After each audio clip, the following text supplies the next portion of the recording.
Bonsoir à tous, il est 19h, voici les titres d'autres journaux.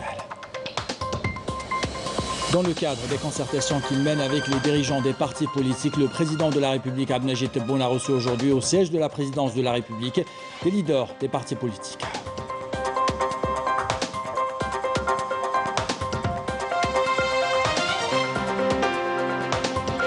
Le Premier ministre Abdelaziz Jalad a présidé aujourd'hui une réunion du gouvernement. 2 avant-projets d'ordonnance ont été examinés. Les détails dans un instant. Que devient la route transsaharienne? Le méga-projet africain sera-t-il livré à la fin de l'année? Une journée d'études organisée par le CNES a tenté d'apporter des réponses.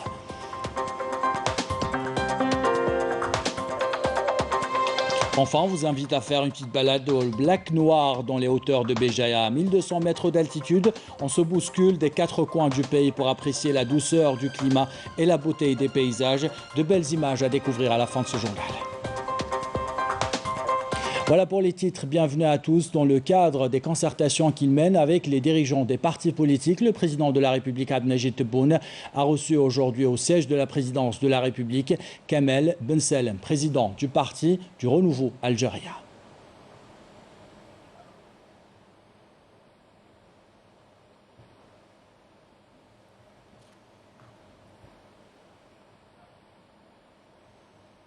Après cette audience, le président du PRA a fait cette déclaration. فرصة كبيرة على أنه سمعنا السيد الرئيس. Nous avons eu l'honneur d'être reçus par le président de la République. Nous avons eu l'occasion de nous entretenir avec lui à propos de toutes les questions internes et externes qui concernent bien évidemment l'Algérie et intéressent le citoyen algérien et qui concernent également la classe politique. Nous avons pu écouter directement le premier décideur du pays et le premier concerné qui nous a éclairé sur plusieurs points. Une occasion que nous attendions avec impatience.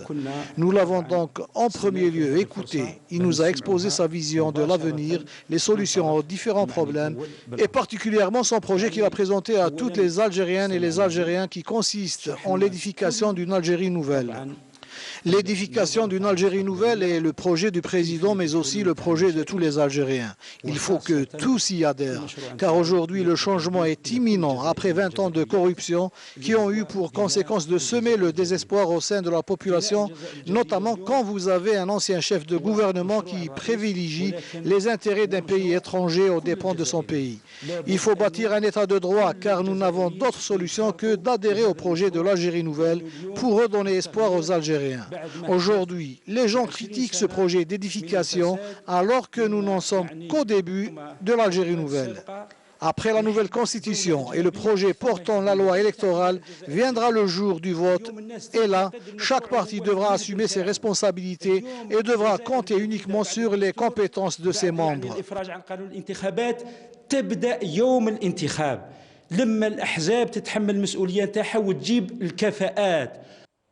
Le président de la République, Abdelmajid Tebboune, a reçu au siège de la présidence de la République Taïb Zetouni, secrétaire général du Rassemblement national démocratique.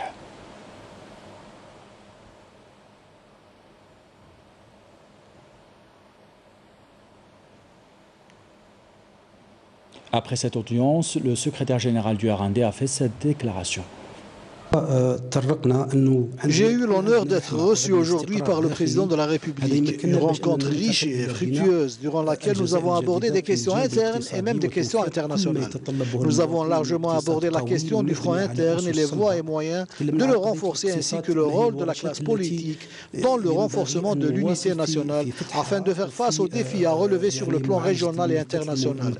Durant la rencontre, il a été convenu que lorsque le front interne est uni et qu'il y a une stabilité, cela nous permettra de passer à l'édification d'une Algérie nouvelle, forte, notamment sur le plan économique, et de permettre aux citoyens d'accéder à tout ce dont il a besoin, quand il y a une économie forte, basée sur les fondements solides. Toujours au volet économique, nous avons également abordé les différents ateliers que nous devons ouvrir afin de traiter les dossiers en suspens. Il a été question également du pouvoir d'achat, de la création de postes d'emploi, mais aussi de l'apport de la classe politique à à tous ces ateliers, notamment le RND. Nous avons exprimé notre opinion sur ces différentes questions. Les questions sociétales ont également été au cœur de notre entretien avec le président de la République. Nous avons exposé la vision de notre parti concernant l'avenir de l'Algérie, notamment pour ce qui est du renforcement des institutions de l'État et leur accompagnement en coordination avec les élites de ce pays, dont les partenaires politiques, la société civile et les experts et spécialistes, afin que l'Algérie puisse passer à un État où l'Algérien pourra se reconnaître, une Algérie florissante et stable. Nous avons également exprimé notre point de vue concernant les questions relatives à la politique extérieure et exprimer notre approbation quant à la vision et les démarches adoptées, notamment en ce qui concerne les causes justes, telles que celle du Sahara occidental et de la Palestine. Le débat a tourné autour des libertés consacrées par la Constitution et des mécanismes à mettre en place afin de mettre en application nos lois. Et tout cela passe inéluctablement par l'édification d'institutions fortes, d'une économie forte, d'un front interne fort. Nous avons senti chez le président de la République une forte volonté d'aller dans cette voie et donc d'aller vers une Algérie florissante, développée et stable. Le chef de l'État a également reçu au siège de la présidence de la République Abdelkader Saadi, président par intérim du parti Tala et Al-Hurriyat.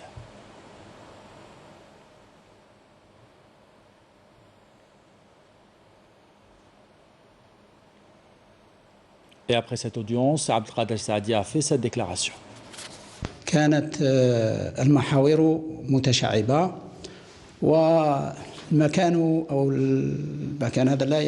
Nous avons eu l'honneur de rencontrer le président de la République cet après-midi. La rencontre était fructueuse et les volets abordés très nombreux. Nous avons principalement abordé le seuil des 4%, ce qui est pour nous un point de départ pour plus d'équité et d'égalité au sein de tous les partis politiques. Nous avons également abordé le jumelage entre les élections législatives et locales. Dans ce volet, le président de la République nous a expliqué que les partis politiques avaient émis plusieurs propositions et émis des réserves quant à la possibilité d'organiser des élections locales et législatives complètes. Nous avons exprimé au président notre avis autour de la difficulté sur le plan pratique d'organiser ce genre d'élections, notamment ce qui est du dépouillement qui risque de prendre beaucoup de temps, ce qui pourrait porter atteinte à la crédibilité des élections. Nous avons donc demandé au président de la République de prendre en considération ce point afin de préserver la crédibilité de ce genre d'événements et gagner la confiance du citoyen, et donc de séparer pour des raisons pratiques les locales des législatives, ou alors de regrouper les législatives avec les élections des assemblées populaires de wilaya seulement. Nous avons salué durant cette rencontre la démarche consultative adoptée par le président, que cela soit avec les médias ou maintenant avec la classe politique. Et nous souhaitons que cette démarche soit adoptée dans tout ce qui se fera à l'avenir. ونتمنى ان شاء الله هذه يزيد يتواصل هو وعد بان هذه تتواصل في كل الملفات ان شاء الله في المستقبل. Et dans l'actualité de ce jeudi, le Premier ministre Abdelaziz Jarrad a présidé une réunion du gouvernement qui s'est déroulée au palais du gouvernement. Les membres du gouvernement ont examiné 2 avant-projets d'ordonnance. Le gouvernement a d'abord entendu une communication présentée par le ministre de la Justice, garde des Sceaux, relative au projet d'ordonnance portant loi organique relative au régime électoral. Le gouvernement a ensuite entendu une communication présentée par le ministre de l'Intérieur, des collectivités locales et de l'aménagement du territoire relative au projet d'ordonnance modifiant et complétant l'ordonnance du 12 février 2012 déterminant les circonscriptions électorales et le nombre de sièges à pourvoir pour l'élection du Parlement. Ces 2 projets de texte seront présentés et examinés lors de la prochaine réunion du Conseil des ministres. L'Algérie a pris acte avec satisfaction de la décision du président français Emmanuel Macron le mardi 2 mars de rendre hommage au shahid Ali Boumenchel en reconnaissant le parcours de lutte du défunt arrêté en Algérie en 1957, placé en détention et torturé. martyrs en décidant d'honorer la famille du shahid et recevoir ses petits-enfants à l'Élysée. Le président français a pris une initiative louable qui intervient dans le cadre des bonnes intentions et d'une véritable volonté d'intensifier le dialogue entre l'Algérie et la France concernant la période coloniale. Chose maintes fois affirmée par le président de la République Abdelmajid Tebboune, qui a souligné le caractère sensible du dossier de la mémoire dont le traitement exige un dialogue sans préjugés permettant d'explorer les meilleures voies pour relancer la coopération algéro-française dans le cadre des intérêts communs. Abdelmajid Tebboune avait affirmé que le traitement des questions mémorielles ne signifie nullement faire disparaître l'histoire douloureuse dont les signes sont toujours visibles en Algérie. Du président éco-favorable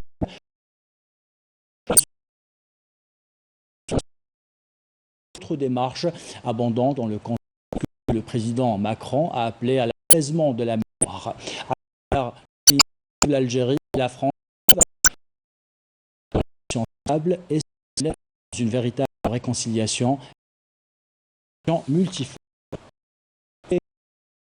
N'est pas le seul martyr qui a été exécuté par l'occupant français. On commémore aujourd'hui le 64e anniversaire de l'assassinat d'un symbole de la révolution algérienne, l'Arbi Ben Mehdi, un nom qui symbolise le courage, la détermination et la victoire. Des boulevards, des édifices publics portent son nom, mais chaque année, on a l'impression de découvrir un peu plus sur ce martyr qui a donné sa vie pour libérer son pays. En voici un rappel historique avec Abdelmajid Benqassi.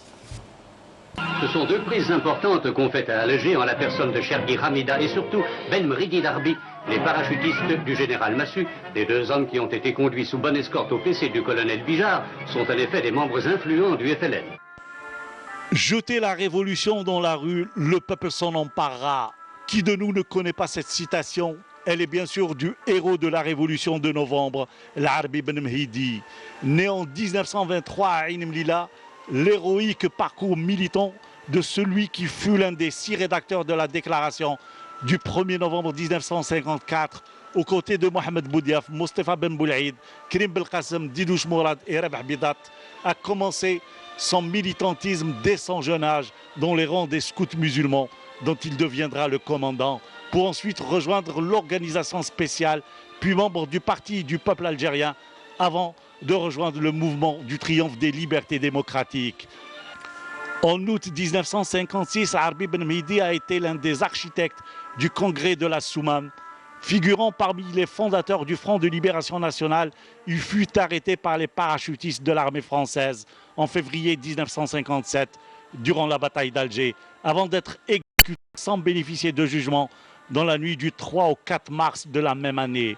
Cela fait exactement 64 ans, une exécution qui avait été expressément ordonnée via un courrier secret parvenu à l'administration coloniale en Algérie depuis Paris. Un acte abject que reconnaîtra des années plus tard son bourreau, Paul Ossarès, appelé sous le nom de code Commandant O. Un dirigeant hors pair qui a consacré toute sa vie à sa patrie, de l'aveu même du militaire français Marcel Bijard, qui dira de ce grand chef de la Révolution qu'il ne vit que pour l'indépendance de son pays, l'Algérie. Des reconnaissances certes, mais la France coloniale, ni encore moins la France post-indépendance, qui n'a jamais pu admettre certaines vérités sur les tortures systématiques pratiquées sur les prisonniers algériens et des exécutions commises par l'armée française. La reconnaissance viendra beaucoup plus tard du président français Emmanuel Macron de la responsabilité de l'armée coloniale française dans la torture de l'avocat et dirigeant politique du nationalisme algérien Ali Boumendjel le 23 mars 1957 est déjà une avancée. Les assassinats comme la torture étaient codifiés, tout comme la corvée de bois et les exécutions au-delà de cette reconnaissance qui prolonge celle de l'assassinat de Maurice Audin. Le peuple algérien attend plus de la France qui ne pourra pas se dérober indéfiniment de son devoir de mémoire. Le problème reste très profond. Des villages ont été détruits, brûlés, des populations placées dans des camps de concentration et des exécutions sommaires en série ont bel et bien été commises. Tout simplement, un génocide qui ne dit pas son nom. Voilà pour ce rappel historique. Dans le reste de l'actualité, le président du Conseil constitutionnel, Kamel Fennich, présidait aujourd'hui un atelier sur la formation et la rédaction des décisions du Conseil constitutionnel. Kamel Fennich a rappelé que la nouvelle constitution remplace le Conseil constitutionnel par une Cour constitutionnelle avec plus de prérogatives. On l'écoute.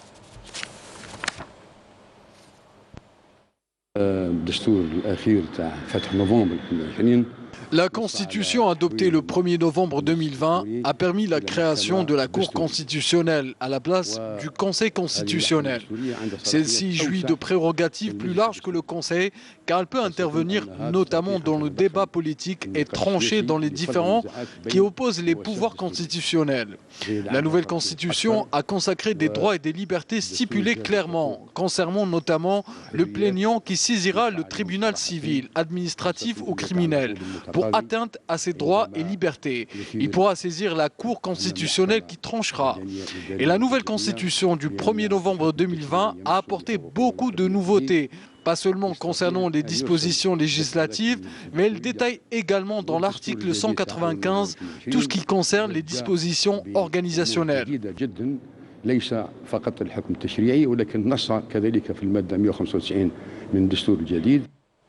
Les travaux de la 14e réunion ministérielle des pays OPEP, non OPEP, ont débuté aujourd'hui par visioconférence avec la participation du ministre de l'Énergie et des Mines, Mohamed Arqab. Les ministres ont approuvé le maintien des niveaux de production de mars pour le mois d'avril, à l'exception de la Russie et du Kazakhstan. Et une question ce soir, que devient la route transsaharienne, un des projets considérés comme structurants pour le continent africain. Lancé il y a plus de 40 ans, quand sera-t-il livré? Une question posée par dans une journée d'études organisée par le CNES. Couverture de Nassima Yaroubi, commentaire signé Amel Bouarba. C'est un méga projet d'environ 10 000 km avec d'importantes retombées économiques pour tout le continent africain. La route transsaharienne permettra de relier 6 pays africains, à savoir l'Algérie, la Tunisie, le Niger, le Tchad et le Nigeria, avec un enjeu fondamental, la création d'un corridor économique entre les pays membres de ce projet. Lancé dans les années 70 à l'initiative de l'Algérie et de la Commission des Nations Unies pour l'Afrique, la route transsaharienne devra être opérationnelle au mois de juin prochain. Le projet est très avancé, il est à 90%. Ce n'est plus la route qui arrête les échanges commerciaux, c'est les textes, c'est les lois, c'est les réglementations. Ce n'est pas la route est très avancée. C'est un des projets les plus avancés d'Afrique. L'intérêt de la concrétisation du projet de la route transsaharienne réside notamment dans la création d'un corridor économique entre les pays membres de ce projet, vecteur d'intégration régionale et de développement commercial intra-africain. La route transsaharienne est considérée comme l'un des projets les plus structurants du continent que le NEPAD a retenu comme projet phare, notamment dans le cadre de la mise en œuvre de la zone de libre-échange africaine. Ce projet est un véritable moteur de croissance économique et de développement en Afrique, permettant l'accélération des échanges entre les membres des 6 pays africains pour une plus grande intégration régionale. Il est important, d'autant plus que c'est un projet structurant.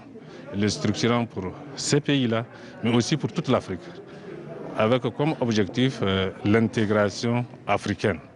Et aujourd'hui, sur la base de cet objectif, les pays membres pourront effectivement bénéficier de toutes les infrastructures routières qui ont été développées dans ce sens. Après des décennies d'attente, la livraison de la route transsaharienne permettra ainsi de booster la croissance économique en Afrique.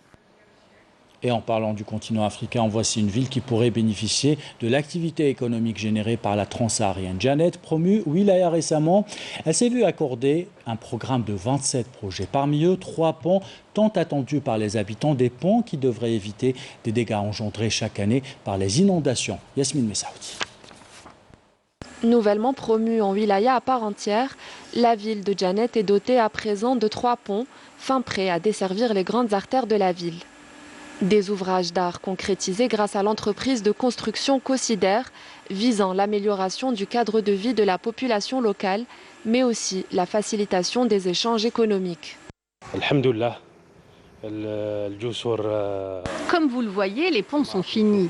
La contribution de Cosider était totale pour la concrétisation de ces 3 ouvrages, et ce, malgré toutes les difficultés auxquelles nous avons fait face, en particulier avec la Covid-19 qui a durement impacté le bon déroulement du projet. Mais alhamdoulilah, nous avons réussi à relever le défi.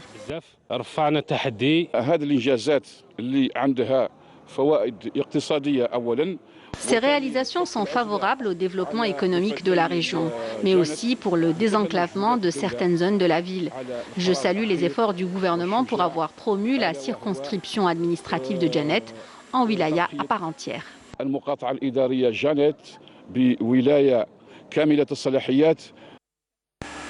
Des ponts qui permettront aussi de protéger la région d'éventuelles inondations dont elle a déjà souffert, mais aussi d'alléger le trafic routier dans les petites artères de la ville. Ce pont permet de desservir l'entrée principale qui mène à la wilaya de Djanet, qui était souvent congestionnée. À présent, nous avons résolu ce problème définitivement. Ce pont est large de 11 mètres et peut transporter tout type de véhicules, lourds et légers. J'appelle les investisseurs à se tourner vers les villes du sud du pays, car ce sont des villes magnifiques. C'est la première fois que je viens ici et je suis subjugué par la beauté de cette région.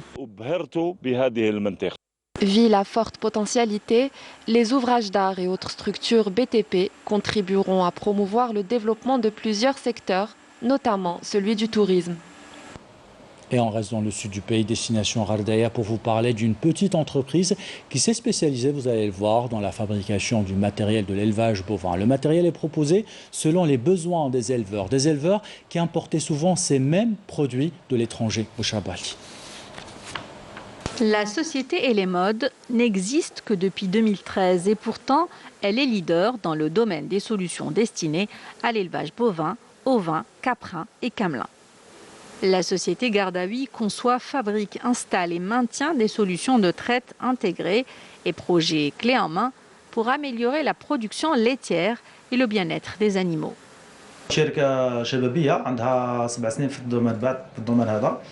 Notre société est jeune, elle n'a que 7 ans dans ce domaine. Nous avons réalisé pas mal de projets à travers tout le pays. Notre travail consiste à identifier les besoins du client en tenant compte du type d'élevage qu'il pratique et des conditions climatiques qui caractérisent sa région. Par la suite, nous réalisons une étude et nous lui proposons une solution adaptée à travers un projet et des objectifs à atteindre sur le moyen et long terme. Nous élaborons un plan d'aménagement. Ensuite, dans la phase développement du produit, nous procédons à la fabrication des installations. Ceci est un cornadi. Il limite le mouvement des animaux lorsqu'ils mangent. Nous l'importions pendant des années et aujourd'hui, Dieu merci, depuis 5 années, nous le fabriquons localement. Grâce à son savoir-faire, Elemodes a fourni de nombreuses solutions aux éleveurs, qu'ils aient des petites fermes ou des méga-projets de fermes intégrées. Après son franc succès, la société souhaite cibler un autre segment du marché. Notre objectif pour 2021 est de fabriquer les pivots d'irrigation. Nous avons déjà installé un prototype. Et ce, grâce à une équipe jeune et dynamique qui a profité de la limitation des importations pour développer sa production et investir un marché en pleine expansion. Nous célébrons aujourd'hui la journée mondiale de lutte contre l'obésité. À cette occasion, le ministre de la Santé, de la Population et de la Réforme hospitalière, Abdelrahman Ben Bouzid, a donné aujourd'hui le coup d'envoi de 3 cliniques mobiles de dépistage précoce des malades chroniques dans plusieurs wilayas. La première clinique mobile est destinée au dépistage précoce du diabète et de l'hypertension artérielle dans les zones d'ombre de la wilaya de Buira. Et on fait le point sur la situation sanitaire en Algérie. 168 nouveaux cas confirmés de coronavirus, 148 guérisons et 6 décès ont été enregistrés ces dernières 24 heures, selon le porte-parole du comité scientifique de suivi de l'évolution de la pandémie de coronavirus, le docteur Jamal Fourara. Destination Nama maintenant pour vous parler de ces portes ouvertes organisées par l'armée de l'air de l'école de spécialisation chasse aérienne Shahid Mohamed Bourouis. L'occasion d'expliquer aux visiteurs les missions de l'école et les différentes techniques de combat. Couverture de Mohamed Mejda, commentaire signé Raouf Hamouche. Ouverte à l'école de spécialisation en chasse aérienne Shahid Mohamed Boulouis de Naama, ces journées d'information s'inscrivent dans le cadre du plan de communication arrêté par le haut commandement de l'ANP. Des journées qui visent à vulgariser les missions dévolues à ce corps d'armée auprès de la population.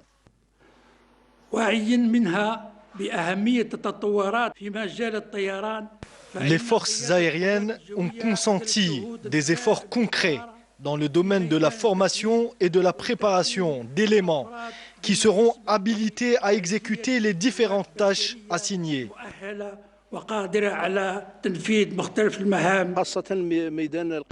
Nous sommes très fiers de notre armée et particulièrement dans le domaine de la chasse aérienne. Une occasion pour le public de prendre connaissance des différents équipements utilisés par les forces aériennes, mais également une opportunité pour les jeunes désirant d'y adhérer, d'avoir toutes les informations nécessaires quant aux missions et rôles des forces aériennes. C'est la première fois que ce genre d'initiative est organisée ici. Nous avons beaucoup appris sur leur mission.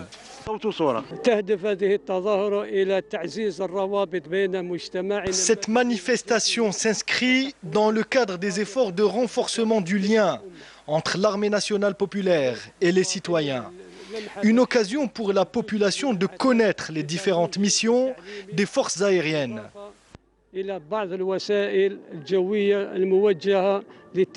Ces portes ouvertes ont permis de montrer le haut degré de professionnalisme et de préparation atteint par l'armée nationale populaire au service de la nation.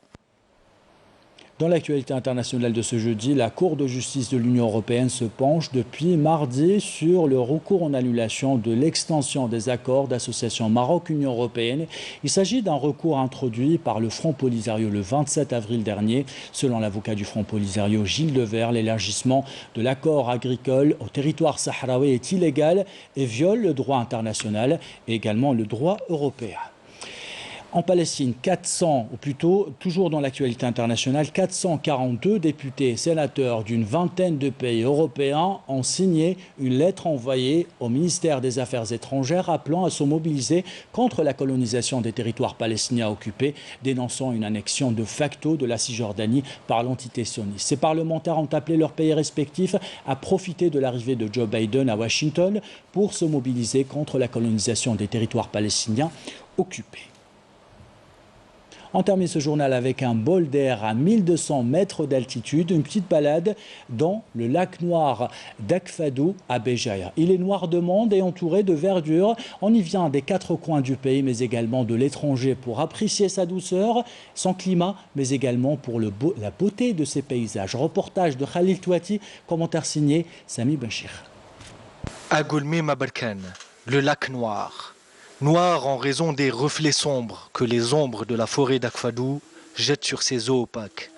Un lieu très prisé des visiteurs de la wilaya de Béjaïa qui viennent en nombre profiter de sa sérénité enchanteresse. Nous sommes venus en famille de Boumerdas.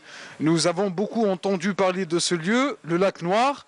On a vu des images de ce lieu sur Facebook et à la télévision. Et on confirme, c'est un espace magnifique, d'une beauté inimaginable. Nous avons un très beau pays. Nous nous sommes déplacés surtout pour les enfants. Ils ont adoré l'endroit. Ils avaient d'ailleurs insisté pour venir. Nous sommes Jordaniens. Nous avons eu la chance de visiter ce lac noir, très réputé pour sa beauté naturelle. Perchés à 1200 mètres d'altitude, les abords de ce lac naturel sont également la destination privilégiée des randonneurs et autres amateurs d'excursions champêtres. À chaque fois, on choisit un circuit.